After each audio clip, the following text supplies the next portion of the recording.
Hindu Heritage at Risk: The Case for Recalibration of India's Democracy. Written by Rakesh Krishnan Simha. India's democratic system, while designed to be inclusive, often sidelines Hindu concerns in favor of minority appeasement and populist politics. With the Hindu majority feeling politically and culturally marginalized, the nation is not able to fulfill its true potential. How can India fix this? India is the true birthplace of democracy. By the time the Greek city-state of Athens had developed the concept of demokratia in 507 BC, Ganarajas, or republics, were being governed by elected representatives in India for over 1,000 years. The Rig Veda, the world's oldest literature, offers insights into the kingship, state structures, and political organizations in India between 1500 BCE and 1000 BCE. Later, during 600 BC 200 CE, a period of widespread urbanization, as per Buddhist literature in Pali and Brahminical literature in Sanskrit, the republican system of government was almost universal. Against this backdrop, many Indians are rightly proud of their country's ancient democratic and egalitarian ethos. At independence, even as its neighbors chose military dictatorship or totalitarianism, India opted for parliamentary democracy. The country's current democratic system is uniquely complex, shaped by centuries of history, colonialism, and independence struggles. However, despite its grand democratic ideals, there is an increasing concern among many Hindus that the political system, as it operates today, is failing them and, in some instances, is actively working against their interests. While democracy is meant to offer equality and freedom, the reality for Hindus in India has become more complicated. Vote bank politics. One of the major challenges facing Hindu interests in India today is the overwhelming dominance of vote bank politics. This refers to the practice of political parties appealing to specific minority groups to consolidate electoral support. Often, this comes at the expense of Hindus, who, as the majority community, find themselves sidelined in the quest to placate smaller, usually vocal groups. Political parties routinely prioritize the needs and aspirations of minority communities in their manifestos, funding, and policies, primarily to ensure they win elections. While it is necessary to protect the rights of minorities, the disproportionate focus on minority appeasement leads to the marginalization of Hindu issues. For instance, policies like reservations, affirmative action, that benefit Muslims and Christians in jobs and education are justified on the grounds of social justice, but they inadvertently ignore the complex socioeconomic realities faced by Hindus from non-reserved categories. The perception that the political system panders more to minorities often leaves Hindus feeling neglected or underrepresented. The secularism paradox. India's constitution defines the nation as a secular state, meaning the government should not favor any religion.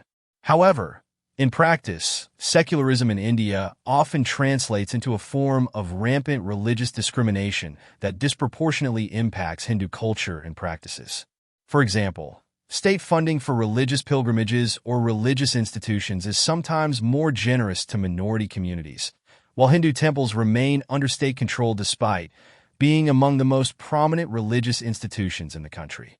The state control over temples and their properties is a significant financial and cultural loss for the Hindu community. This control contrasts with the autonomy enjoyed by religious institutions of Muslims and Christians.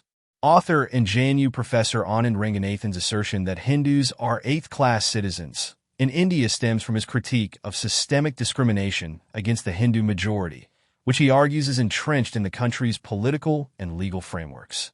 He highlights what he perceives as state-sanctioned apartheid, where policies disproportionately favor minority communities at the expense of Hindus. Ranganathan traces the roots of this discrimination to historical policies initiated by leaders like Mohandas Gandhi, who he claims promoted a narrative that encouraged Hindus to make sacrifices for the sake of communal harmony, even in the face of violence against them. This has led to a culture of appeasement towards minorities, which has only emboldened their political leaders and exacerbated Hindu marginalization. Worse, a significant portion of government resources and benefits, such as housing and loans, disproportionately go to Muslim communities despite their smaller population size, approximately 18%. For example, 31.3% of homes under the Prime Minister's free housing scheme were allocated to Muslims, raising concerns about fairness and equality in resource distribution. This type of secularism is not only unfair, it ends up weakening the Hindu religious ecosystem, limiting the autonomy of Hindu institutions that have long served as pillars of the community. The Hindu community is left to contend with a system that, in practice, undermines its cultural and spiritual significance while giving more freedom to other religions. Hindu identity and political representation. Despite being the largest religious group in the country, Hindus often find their identity diluted in mainstream political discourse. National political parties, in their effort to appeal to all communities, tend to avoid overtly aligning with Hindu issues for fear of being labeled as communal or sectarian. As a result, issues that matter to Hindus are frequently sidelined in favor of broader, more inclusive narratives that focus on India's pluralistic identity. The lack of political representation that directly advocates for Hindu concerns leads to a sense of alienation among many Hindus, who feel that their unique cultural and religious identity is being ignored in favor of a more homogeneous, secular vision of India.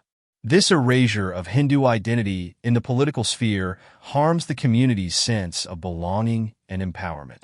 Threats to Hindu cultural heritage.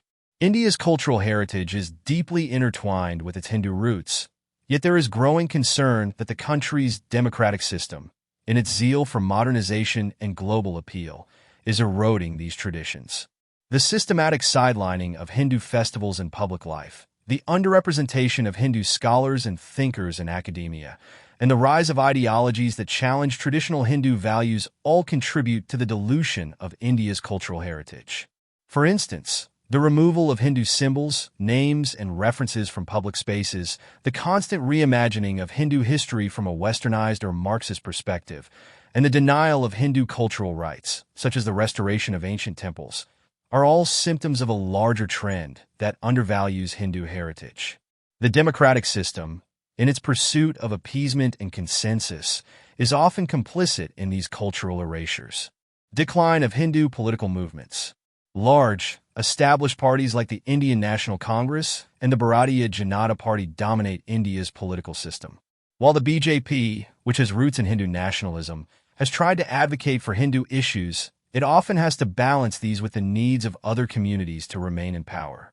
This creates a dynamic where the BJP's commitment to Hindutva, a form of Hindu nationalism, is sometimes watered down by the need to keep coalition partners, which pander to minority communities, satisfied. Meanwhile, Hindu-centric political movements or smaller parties that advocate for more explicit Hindu interests often struggle to gain traction in the electoral system. This is largely because India's first-past-the-post electoral system rewards larger parties and creates a political environment where smaller, community-driven movements are unable to flourish. Consequently, Hindus find it challenging to organize around their unique political needs within the current democratic setup. Islamization and Christianization. Another concern for Hindus in India today is the growing influence of Islamic and Christian ideologies, sometimes facilitated by the democratic system's tolerance for religious conversion and minority rights.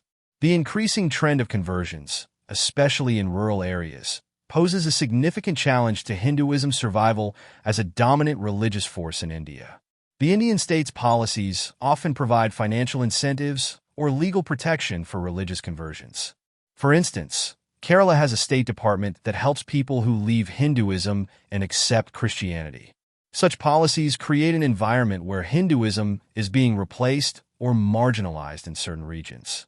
The active promotion of the interests of Muslims or Christians makes Hindus feel the democratic system is no longer serving their needs, but rather favoring other religions at their expense. This creates a sense of disenchantment and alienation, as many Hindus view the rise of conversion as a threat to their cultural and religious integrity. Rise of political correctness and censorship. In an attempt to maintain social harmony and avoid communal discord, the Indian political system has sometimes promoted a culture of political correctness that stifles open discussions about Hindu concerns. Criticism of Islam or Christianity is often met with accusations of bigotry or intolerance, while discussions on Hindu issues, such as the protection of temples, the legacy of historical figures, or even the need for a national law to prevent the destruction of Hindu shrines, are often muted or dismissed as Hindu extremism. This climate of censorship, particularly in the media and academia, hinders a candid, open discussion about the challenges facing Hindus in contemporary India.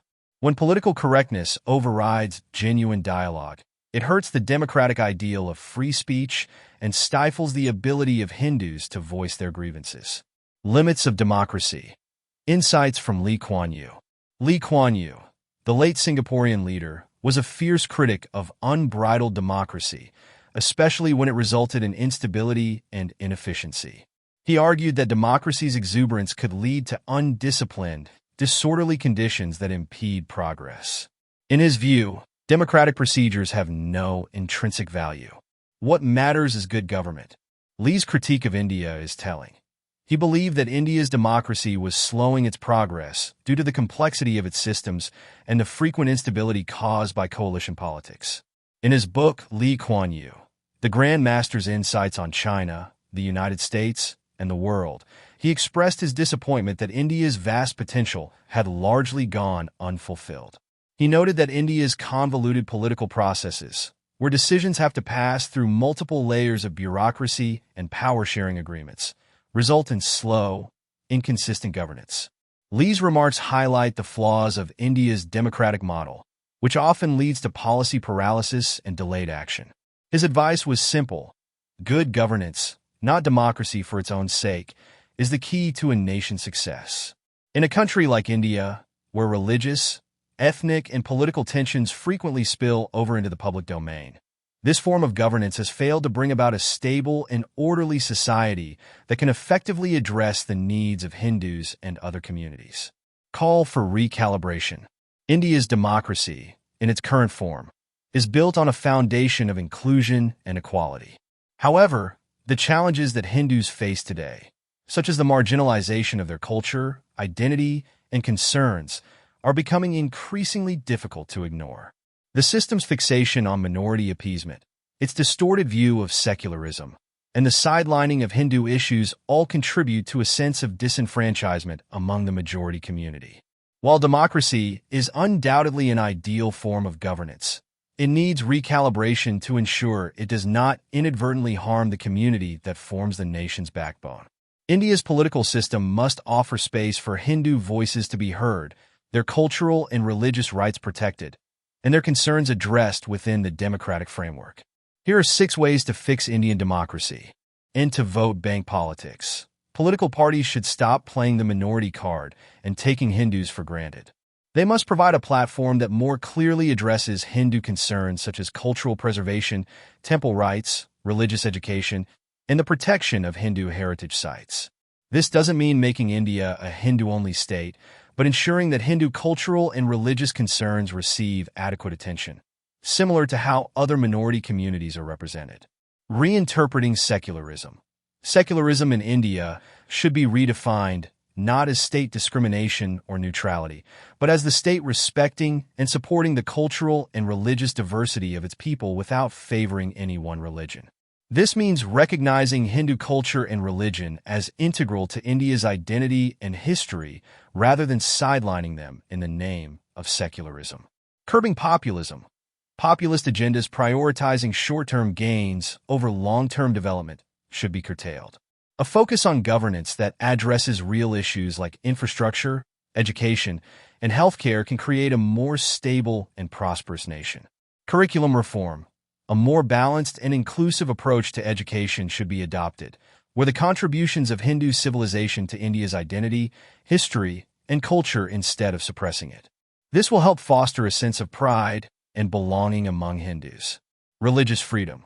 The state must protect the religious freedom of Hindus by safeguarding their temples, religious practices, and festivals.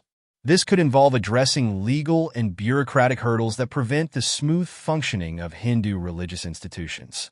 Stoning of Hindu festivals by Muslims and no-go areas where Muslims don't allow Hindu religious processions must end. The so-called secularists must understand that the only Muslim areas in the Indian subcontinent are Pakistan and Bangladesh. Promoting national unity. The political and intellectual elite should focus on fostering national unity while recognizing and celebrating India's diversity. A Hindu-centric nation does not mean that other communities will feel alienated. Rather, it should mean that Hindus' cultural and historical contributions are acknowledged in the broader context of India's pluralistic society. After all, in the past 2,000 years, when Christians, Jews, Zoroastrians, and Muslims sought refuge in India, did they not come to Hindu India? Did they face any religious discrimination? Doesn't their opposition to a Hindu-centric nation mean they are afraid of losing their special privileges in secular India?